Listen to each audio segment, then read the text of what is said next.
Hello à toi, j'espère que tu vas bien. Aujourd'hui, on se retrouve pour un nouvel unboxing. J'ai reçu le air fryer Cosori Turbo Blaze. Donc c'est un 6 litres, donc c'est un grand air fryer. Donc on va voir ce qu'il y a dans le paquet. C'est parti, on commence à ouvrir le carton. Donc je l'ai pas ouvert avant. Donc là, c'est vraiment la totale surprise. Donc on a une petite grille qu'on va mettre dans le tiroir du air fryer. Donc voilà. Ensuite, le petit bébé. On a une enveloppe et puis c'est tout. Alors, dans l'enveloppe, qu'est-ce qu'on trouve? On trouve le manuel d'utilisation, une petite garantie et un livre de recettes. Alors, ça c'est pas mal. On a le tableau avec les choses qu'on peut cuire, par exemple les pommes de terre frites avec le grammage, il nous dit la dimension de la coupe, le temps de cuisson, etc. Les légumes, par exemple si vous voulez faire des brocolis, il nous dit que pour 4 tasses de brocolis, on met en mode rôtisserie, en rôtissoir ils disent, petite fleurette, 220 degrés, 5 à 7 minutes. Donc ça c'est vraiment pas mal. Il nous donne des petits conseils. Et ensuite, on a des recettes classiques, donc qui ont l'air plutôt bonnes. Ça, c'est plutôt cool. Donc, sachant que vous avez des applications aussi où vous pouvez trouver des recettes, hein, bien entendu. Vous en avez sur ma chaîne.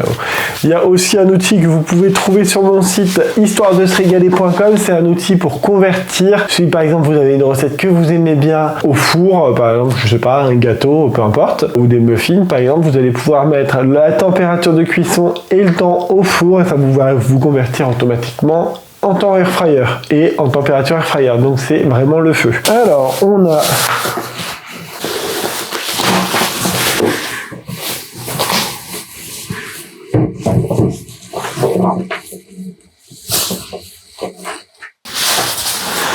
des petites instructions sur le dessus. Donc il faut savoir que ce modèle est connecté, donc on va pouvoir le raccorder au Wi-Fi de la maison, lui donner un petit nom et comme ça on va recevoir des notifications directement sur le téléphone quand c'est cuit. Donc ça c'est vraiment pas mal.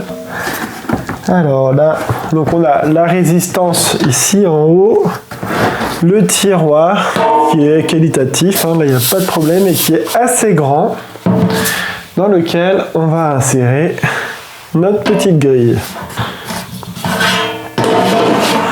Ensuite, on va retirer les précautions. Donc, qu'est-ce qu'ils nous disent? Ils disent évidemment de ne pas remplir avec de l'huile, vu que c'est une friteuse à air, hein, donc on ne met jamais de grande quantité d'huile, juste un tout petit peu. Si on renverse le bac, la plaque au fond peut tomber, ce qui paraît logique. Élémentaire, mon cher.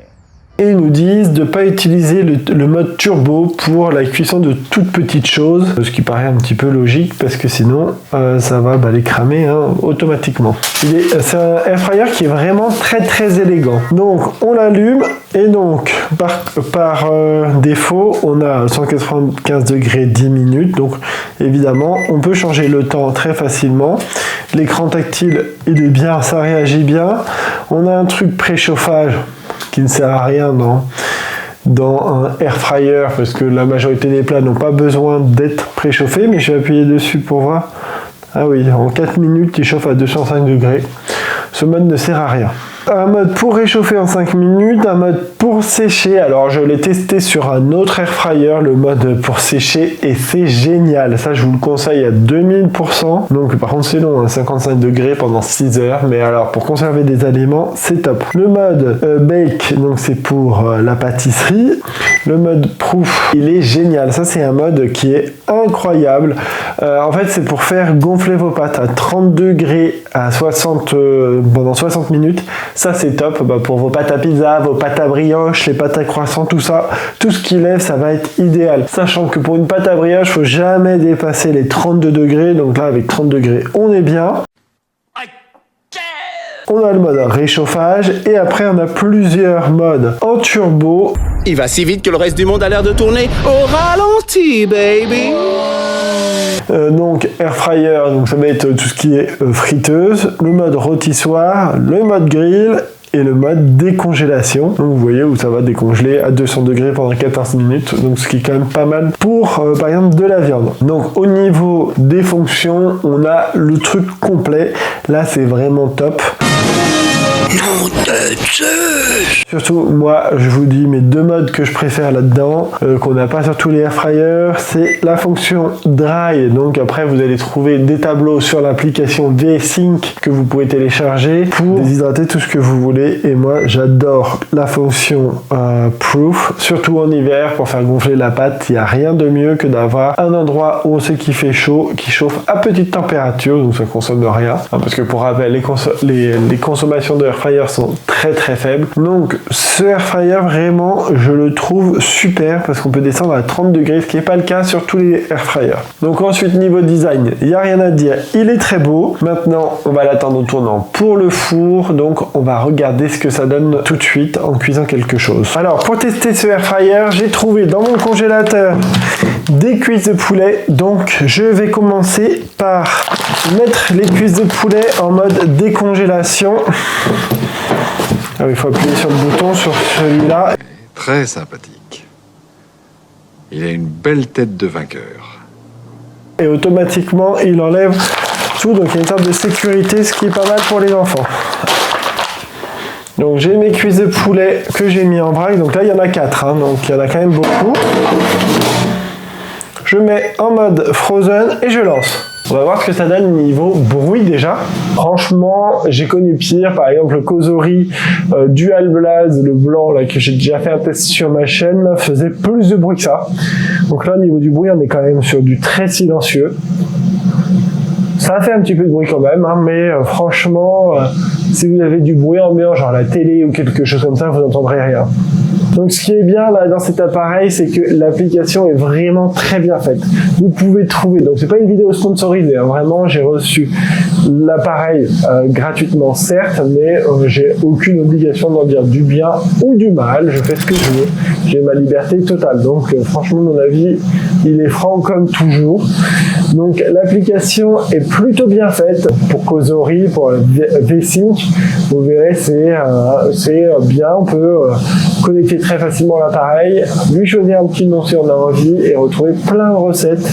Donc si on ne sait pas comment faire cuire quelque chose au air fryer, ça peut être un bon guide. Alors ça y est, le temps est écoulé, donc on va regarder si ça a décongelé. Ah, bah, ça a déjà même commencé à cuire. Donc normalement les cuisses devraient se détacher facilement, ce qui est le cas, à part deux là, tac. Mais donc ça a quand même commencé à les cuire légèrement en surface, mais bon clairement elles sont pas du tout cuites, là on le voit bien, là attendez, je vais vous montrer sur la caméra, je pense que vous devez voir, mais on voit déjà que il y a le gras de ma marinade qui est tombé au fond de la cure, donc c'est très bien. On repart pour la cuisson en mode rôtir, 220 degrés 12 minutes, et ben on va voir ce que ça donne. Allez c'est parti. Alors la cuisson du poulet est terminée et là on a un poulet qui est parfaitement cuit. Là il n'y a aucun souci, visuellement on le voit qu'il est vraiment parfait, il a l'air vraiment super bon. Donc le temps était un peu sous-estimé parce que c'était estimé pour du poulet frais. Moi c'était du poulet qui était décongelé en partie mais pas totalement. Donc on peut dire qu'on est très content du résultat. Donc je vais continuer de tester cet air fryer et je vous ferai d'autres recettes avec pour vous dire ce qui est bien. Moi je trouve que c'est un très bon rapport qualité-prix, je vous le conseille. Là ça marche excessivement bien. Les air fryers Cosori, j'ai déjà testé plusieurs, donc au niveau des revêtements c'est de qualité, ça se lave très très bien, on peut mettre tout au lave-vaisselle, enfin toute cette partie là, le bac plus le tiroir, et après pour cette partie là on passe juste un petit coup de chiffon quand c'est froid à l'intérieur de temps en temps mais pas trop souvent, et au niveau entretien c'est vraiment super facile, donc je vous le conseille. Vous trouverez un lien en description si vous voulez vous l'acheter. Si vous avez des questions, vous n'hésitez pas en commentaire, je vous répondrai à toutes vos questions, et puis on se retrouve très bientôt pour de nouvelles recettes. Allez, ciao!